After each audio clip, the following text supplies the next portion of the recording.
Welcome to Land a House. I'm Seth. Today we're going to be installing the SunGold Power charger and inverter into my power shed. This is what the inverter looks like. It's 103 pounds, pure sine wave, 6,000 watt inverter. This thing is quite the monster. Looking forward to getting it installed. So I've made a review on this in the past where I went over the features, but in this video we're actually going to be installing this into my outdoor power shed, hopefully, and getting it hooked up to the house. So let me go out here real quick and show you what the power shed looks like, and you can see what we're going to be installing this into. Here's my outdoor power shed where we're going to be installing this SunGold Power inverter. So I've got a few things to show you. This is a 48 volt battery bank. Up here I've got a couple of bus bars, the negative and positive. I've got my 4 switches, and those control the solar power Midnight Classic, the hydro power Midnight Classic. I've got these 2 grid tie limiter inverters over here, and those feed into the grid right there. It's just feeding the house, not necessarily the grid. I've got my breakers up there, and then let's see, that's pretty much, oh yeah, Whiz Bang Jr. and a shunt right there to get some readings. So my idea is to mount that SunGold Power right up here. Now this thing does weigh 100 pounds, so I was thinking to myself, how in the world am I going to be able to mount that by myself? And I think the solution is the French cleat. Basically, I will cut a board at a 45-degree angle, put the board up on the wall, put the other side on that inverter, hoist it up there, and it'll catch. And then I can put a board underneath to bring it out away from the wall. And then it'll basically hang up there on its own, but I'll put a few more screws in the bottom side to make sure it's locked down. And then I can use this right here, which goes into the house. And also I can use these cables over here to go from my bus bars up to the unit. Now, the SunGold Power recommends a 1 gauge wire for running 6,000 watts. I will never be able to pull that much from this as far as I know. So for my basic receptacles in the house, I'm just going to do the 4 gauge, and that will do 4,000 watts. And so if I have 2 typical wall outlets, that's 3,000 watts max. So anyway, that's the plan. Let's see if we can go get this thing up here on the wall. I've got my table saw set up here to make the cut. So basically it's going to be cut at a 45 in here, and I'll show you how that works in a bit, but it's going to save me from having to hold this unit up and screw into the wall at the same time. Hopefully, at least.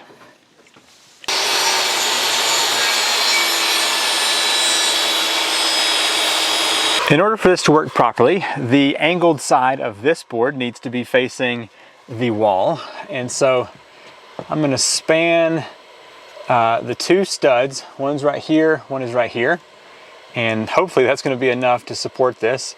Of course, I'll have more screws in the bottom. So I'm going to go ahead and get 1 screw in now over here, and then I'm going to use the level to level this out.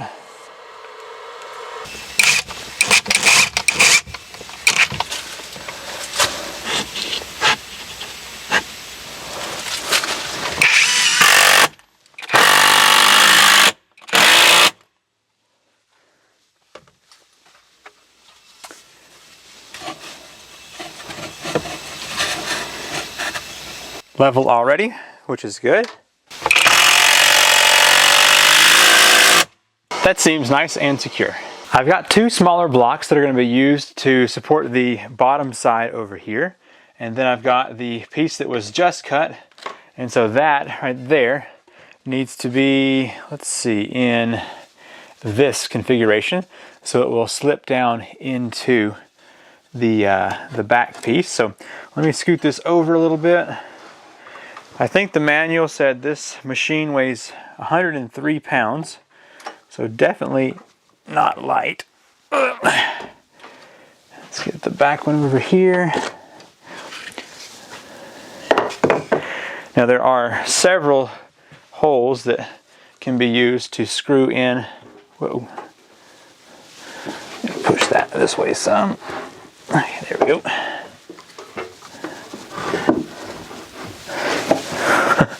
Hope this works. That's my only plan at the moment.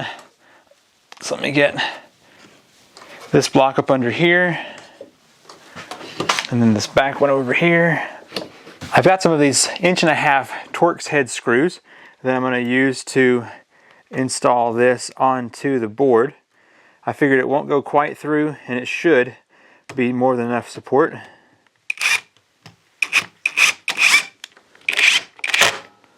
Lots of different holes. Let's see, 1, 2, 3, 4, 5, 6, 7, 8, 9 places for screws. And this thing is heavy enough, I feel like I should put at least most of them in.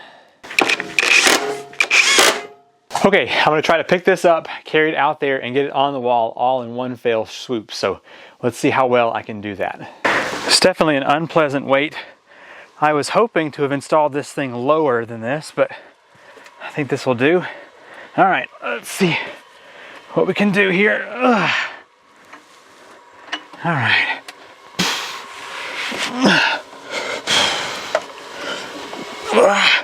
So heavy.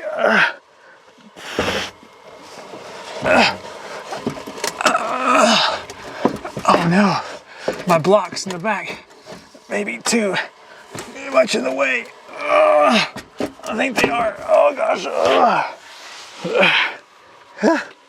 Man, that's too bad. Okay, here's take 2. Hopefully this one goes a bit better than the previous try. It's so heavy.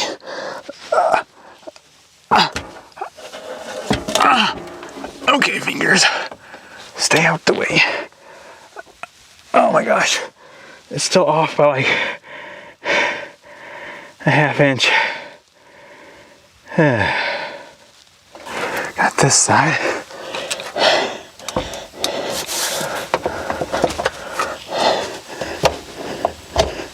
Whoa!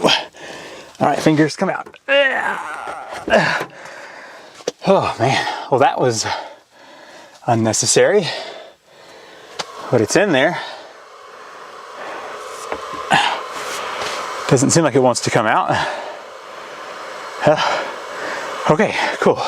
Now I'm pretty confident that that French cleat's gonna hold, but just to make sure, I'm gonna put one screw up under here into the stud. Uh-oh. It does help to change out the bit size.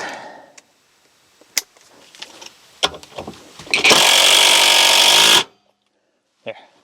All right, that should be more than enough to hold this thing up. My subscriber and fellow YouTuber sent over this 150 amp waterproof breaker, and I'm going to use this kind of as a switch plus a breaker for some protection between the positive bus bar down here and the Sun Gold inverter. So basically I'm just going to mount this right up here, bring hot to it, and then go from that over to the red here, and that should be good to just kind of allow us to trigger that and charge this thing up safely without having to touch terminals, and it'll also give us that protection if it ever trips 150 amps, which would not be good. I'm going to pull off the top bus bar here. This is where it meets up with the one from below, and that's just where I'm going to take my lead up there.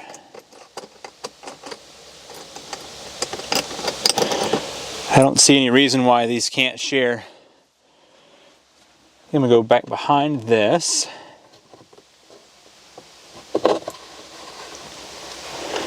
Should be just fine.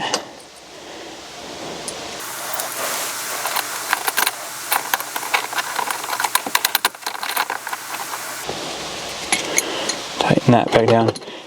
I did make sure that I turned off everything before doing this. The charge controllers and inverters are all powered down. Looking at this breaker, the battery terminal is up here on the top. So it would have been nice if it was the other way around, but it's not. We'll go ahead and cinch this down.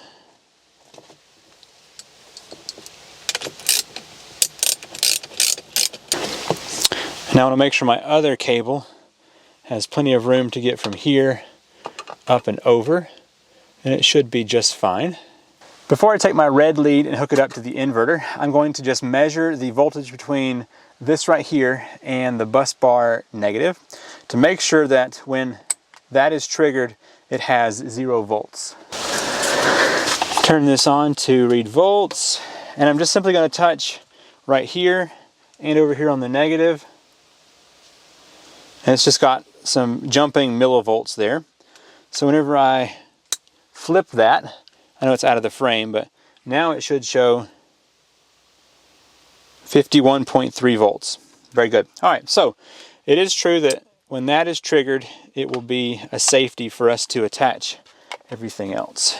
I'm gonna go ahead and get this attached first so that we know exactly where to put that lower breaker.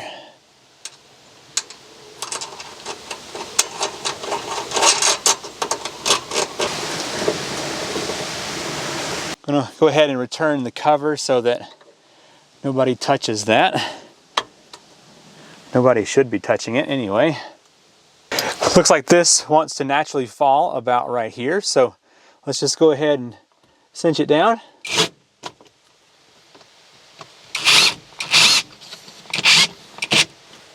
It's not going anywhere.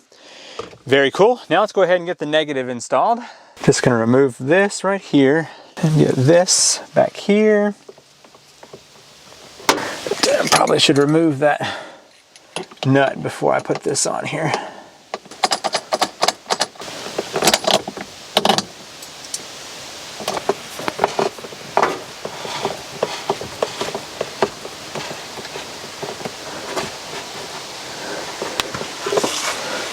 And just like with the red, I'm going to sneak this around here. Now everything should be disconnected because of this breaker down here. Let me just touch this, not looking at it, to make sure. All right, good. So basically, if you try to connect 48 volts, or in this case 51 volts, to a charge controller like this, it can pop pretty big. And I definitely did not want that to happen. All right, because of the way this cord is shaped, I think I'm going to go up top here. Just got a little extra.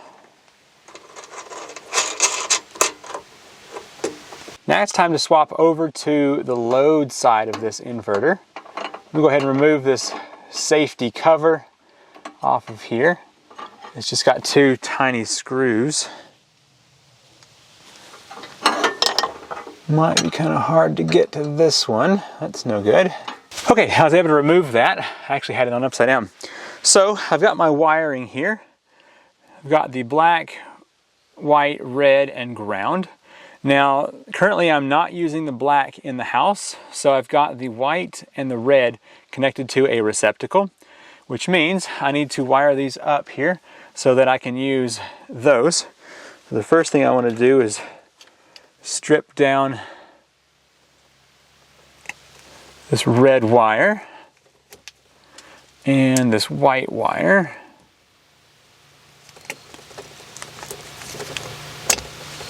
It might be a little hard for you to see, but this far side over here is the neutral. And it's got hot 1, hot 2, and then the very far side over here is ground. So I'm going to use neutral, hot 2, and ground today. And later, if I decide to add another circuit, I can add the black wire back in and have the hot 1 be activated. So ground goes over there. The white is going to be neutral, and the red is going to be the hot. So, of course, everything is still off on this unit. Let's see here. We won't. AC output hot. Oh wait, it goes up here in the top. Okay.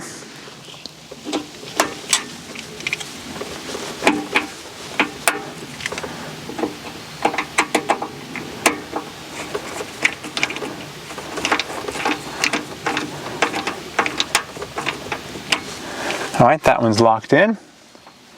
Let's go to the next one over here, which is neutral.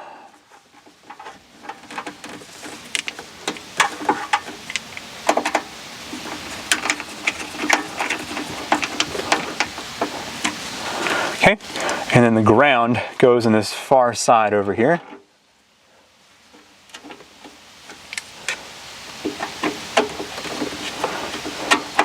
Probably should have backed off of this Midnight Classic a little bit whenever I installed, but it is what it is now.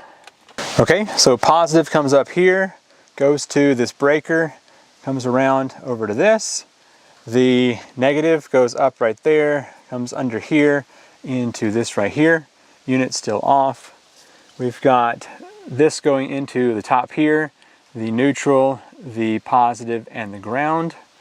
And now the last thing we want to do is get the inside switch plugged in, which I have got right here. So I just want that to, I guess, maybe go up and over and follow the black. And it's going to be connecting right up here into this remote plug right here. Okay, I just got the remote plugged up. I'm gonna go ahead and turn on the unit here to the power saver mode. See what happens. Actually, we gotta push this first and hopefully there's no spark. All right, nice. So hopefully now everything has charged up based on that being turned. So let's go to power saver. Nice, we're getting some response here. See if I can get this to focus for you. All right, 51.6 volts on the battery. Let's see what else we have here. 60 hertz, no load.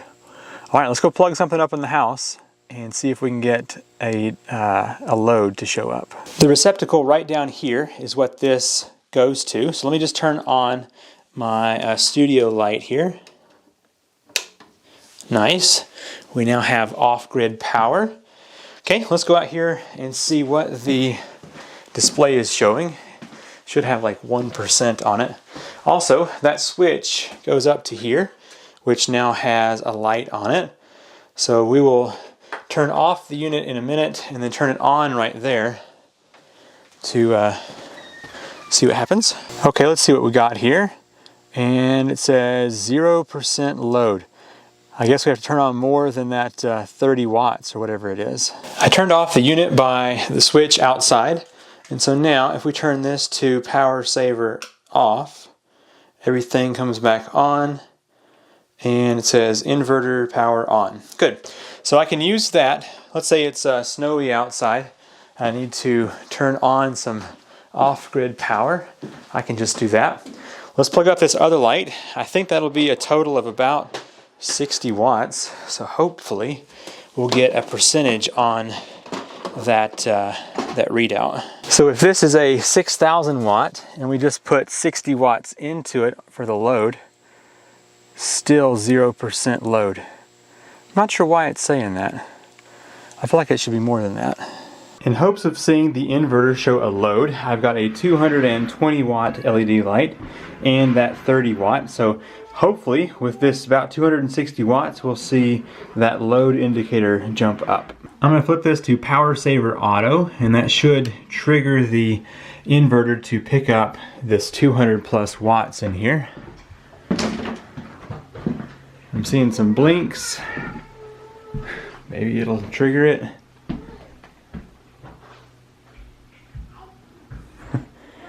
Not quite enough. Hold on. Alright, so that's not going to work.